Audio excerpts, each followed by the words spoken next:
Hey everybody, good morning to you. I know it's super late, but I did want to get on and want to talk just shortly about why I'm pushing and pressing so hard on the case regarding Michael Kelly. I'm trying to demonstrate that when you have someone that is a S abuser, Mr. Kelly is a registered S offender. He's 74 years old, right? But he is in his later years of life. He has a wealth of experience, probably past working history. He's someone's son. He may be a parent. But even still, in this later stage of his life, he has obtained multiple cases involving S material with children. So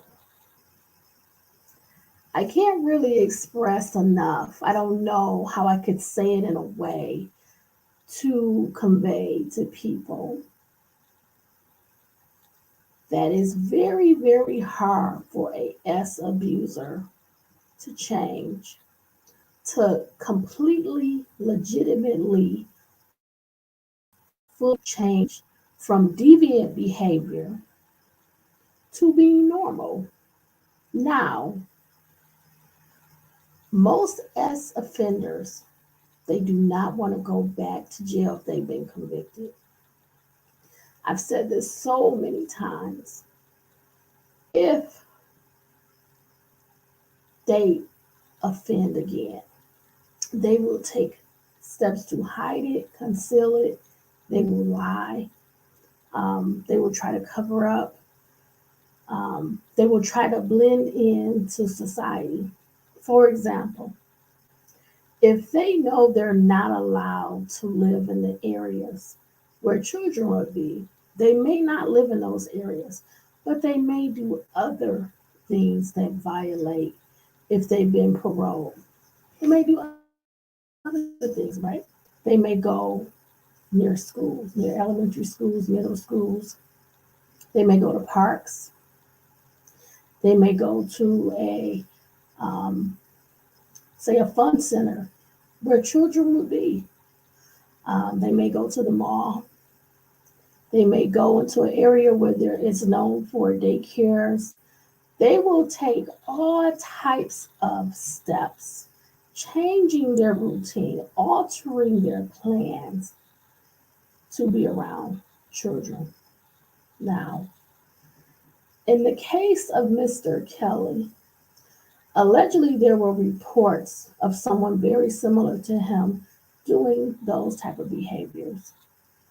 He had already been a registered S offender, and he obtained multiple cases after he was released. He had provisions like any other S offender where they're not supposed to be around children. They're not supposed to go to places where children are, playgrounds, schools, different areas, right? But that does not stop them. So in his case, back in 2018, he actually had a similar case.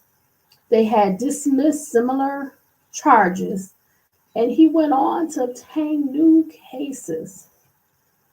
What I'm trying to get the public to see, most S offenders do not change. They may adapt what they're doing, they may try to blend in better. Um, they may do things more at home, like with Mr. Kelly's situation. He was creating. So let me give you a couple of examples. You may illegally obtain child P, but he wasn't doing that. He was creating his own as abusive material of children. So that may be creating it himself, getting pictures of children, body parts, things of that nature. I don't want to be explicit, but he may have been creating his own materials where he's not supposed to be in possession of any material like that. So I want you to see that there is a pattern, right? If they're continually released back into the community, that makes them a danger to society.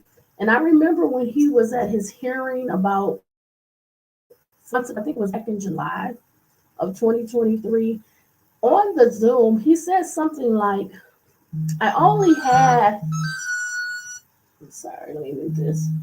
I only had a few pictures, something like that. He's not knowing that that is an admission and he shouldn't be making any statements like that. But what they'll do, they'll diminish. They'll diminish the fact that they have the material. They'll make it seem like, well, it's not really a big deal because I only had a few pictures. In their mind, they're thinking that what they're doing is not wrong. He may feel, for example, or someone like him may feel, for example, that because they have not actually taken a step, for example, and actually kidnapped a child, abducted a child, actually physically touched a child, as abuse out physically, they may not feel like they're doing anything wrong. They may feel that this is what they're doing in their personal alone time, and that it's not wrong because they haven't crossed that boundary where they've actually abducted a child, actually physically as assaulted a child. So they're going to diminish their behavior as if it's not really a big deal. Like it's not really a big deal. I didn't really do anything wrong. It was just a few pictures, right? So what I want people to know is this behavior, this urge that they're feeling, this excitement that they get in their fantasy life, right? They're thinking of all of these things in their mind. And as they take steps to obtain the material, create the material, then they may take the next step. It may be, well, if I just walk through my neighborhood, I might see, a child that lives in the neighborhood. So it starts with very small thoughts. Those thoughts turn into action. They may literally walk around the neighborhood for hours, hoping to see a small child. Then they may think, well, I spent all this time walking around. Wouldn't it be easier to just go to the park?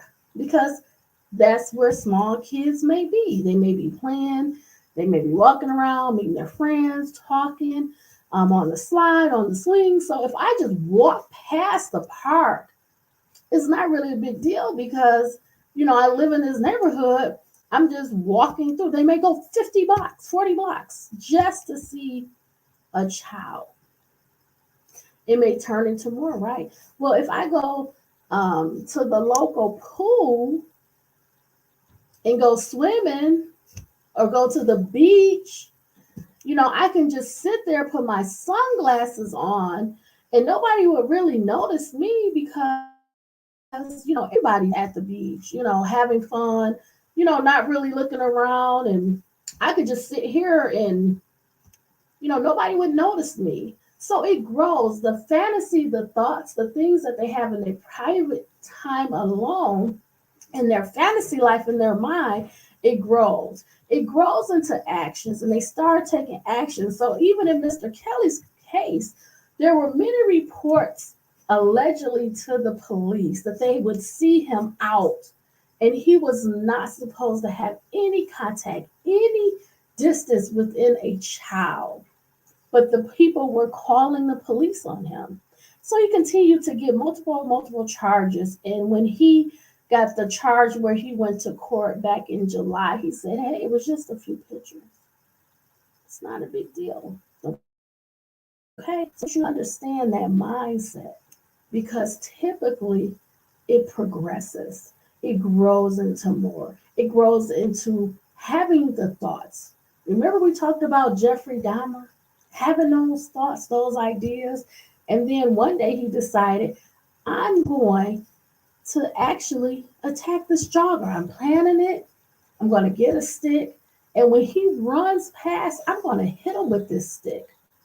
Because for him, he said that this obsession, this urge had grew so much that now he had the ability to take a risk and he was going to do it. And he did. Unfortunately for him, and fortunately for the jogger, he didn't come that way that day.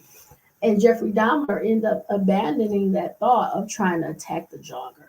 But in the same case as Mr. Kelly, eventually, if he on and he had been free to be in the public, he was going to continue to offend, continue to go in the community, and possibly in the future, not just watch those children.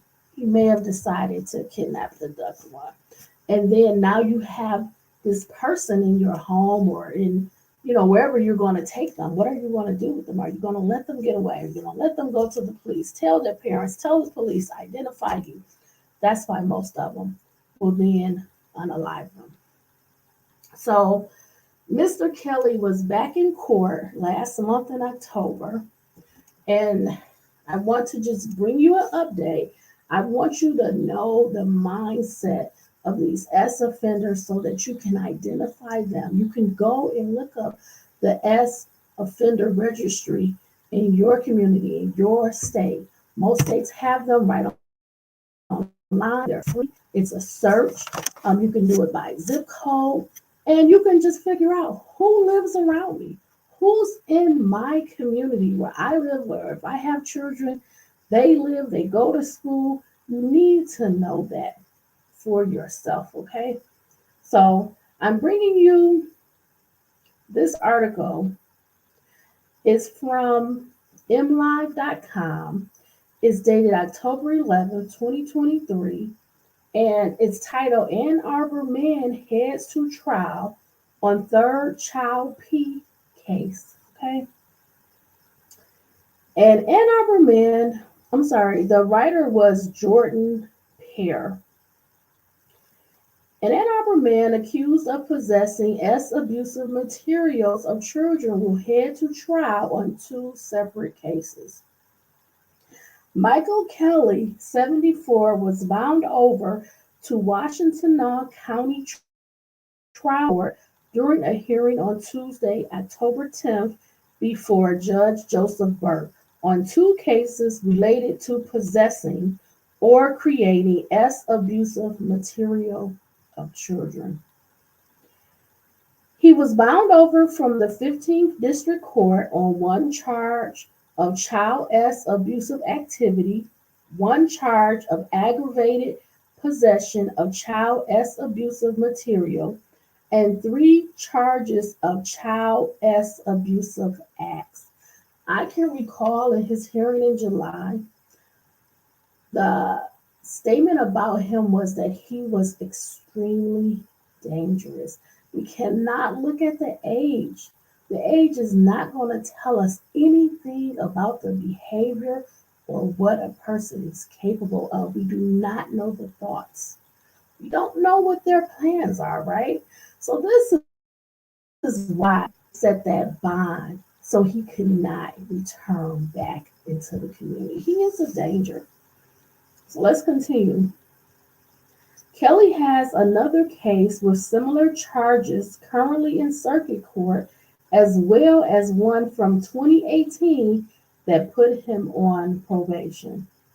He is a danger to the children of this community, Washtenaw County Prosecutor Grace Broughton said during his July 9th arraignment hearing before Magistrate Tamara Garwood.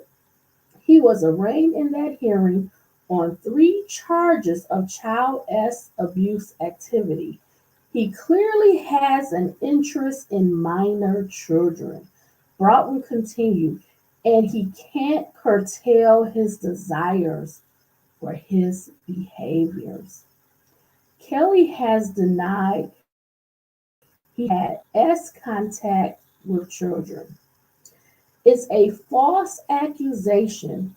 I've been suffering from the state that I'm a danger to children, Kelly said during his arraignment. It's not fair to me. It's a crime against me and my own integrity. I have never touched anyone. You see how his mind is corrupt. He does not feel that what he is doing, what he was doing was wrong. He's saying that it's a crime to him, that he has his own integrity hurt by these charges because he feels that I have done this, but I never actually physically touched a child. Allegedly, nothing proven, right? We don't know. But he's saying I haven't touched. So why I'm being charged this? Why is my integrity in question? Because I have not touched one. What I'm doing is not wrong in his mind. In his mind, he feels that there is injustice to him. He's saying this is a crime to me. It's not fair. Let's continue. Kelly was arraigned in his second case in the 15th District Court by Magistrate James Cameron on Thursday, July 13th. When Ann Arbor police came to arrest Kelly for violating his probation, now this is the police going to his home. He had an apartment that he was living in. So they go into his apartment to arrest him for violating probation. Okay? They saw him run to a poster board and began tearing down pictures, allegedly in an attempt to destroy evidence. Washtenaw County Assistant Prosecuting Attorney Mariah Tanha said during the second arraignment, police also found pictures of pubescent children in various stages of clothing in his apartment attached to simulated genitals, Tanha said. It's disturbing. Kelly is currently being held in the Washtenaw County Jail on two $5 million bonds. He is set to appear in court for his most recent cases on Tuesday, December 5th, before Judge Carol Conkey. So he goes back to court next month. It's just a few days really away, right? About 2 weeks. And he's going to face those other charges in the other cases. I just want you to have a full and complete understanding. I am not saying that an S offender cannot change. It really depends on the circumstances. This is a fully grown 74-year-old male, well past the age of growing, changing, understanding the mistakes. This is just deviant behavior in this instance. Now, if we look at other cases and we review the facts, that may be different, but I'm just focusing on tonight Mr. Kelly's cases, his behavior, in that I feel, one, he does not feel regretful. He actually feels like there's been injustice done to him. He does not feel that what he's doing is a crime.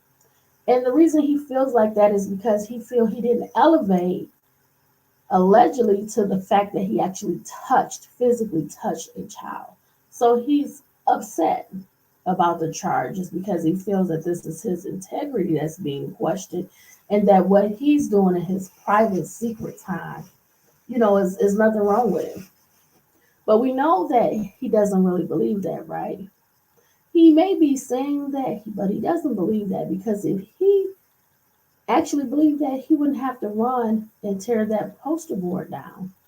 You know that what you're doing is wrong. And again, as I have warned everyone, they don't want to be caught. They don't want to be caught. And he was on probation with all of these cases back to back now.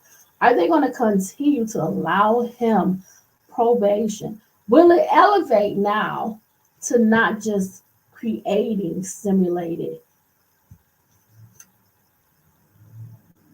abusive material? Will it elevate to going into community and eventually kidnapping, abducting a child. That is my concern. That is my serious concern, and I hope we don't even get to a point where his bond is reduced from the 5 million. He doesn't need to be in the free world to make decisions and have that much freedom. He's clearly a danger. So that's the update on Mr. Kelly's case. He's going back to court on the other charges, and that'll be next month. Now, I just want to mention that I'm still going to do the civil complaint involving Sean Combs. I just don't have time because, as the holidays are coming up, and I'm super busy with just prepping for that, and other things too. So I am going to do it, but I'm going to need a few more days. I was going to try to put it in today, but I just don't have the time. So I will still commit to do it, but it won't be, of course, another day is gone. So we're into a new day now. But I'm going to do that.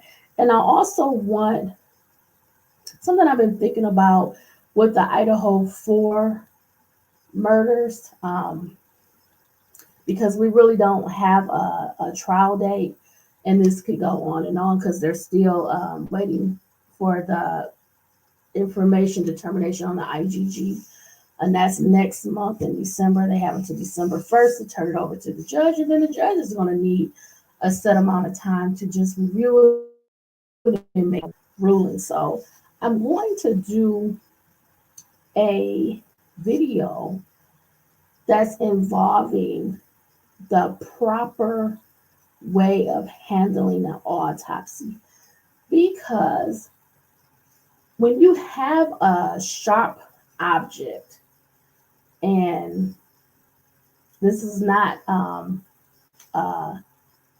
um, this is not a you taking your own life, okay? Because I can't use certain words. So you not taking your own life when there is a murder. The autopsy has to be handled differently. I mean, it could look totally different if you unalive yourself, right? Um,